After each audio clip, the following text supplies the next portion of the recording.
সেখানে তোমাদের পড়ানোতে আমরা কি কি বই ব্যবহার করতে পারি থেকে শুরু করে সবকিছু আমি আমাদের কলিগ অনেক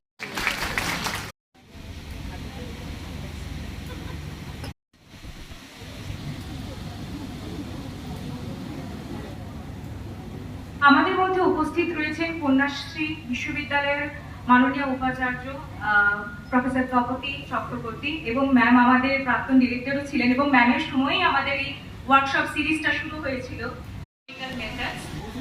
তোমরা ফার্স্ট সেমিস্টারে একটা পেপার পড়েছো হিস্টোরিওগ্রাফির উপরে, যেখানে তোমাদেরকে কি করে ইতিহাস লিখতে হয়, ইতিহাস কি করে সোর্স কালেক্ট করতে হয় ইত্যাদি সম্পর্কে শেখানো হয়েছিল।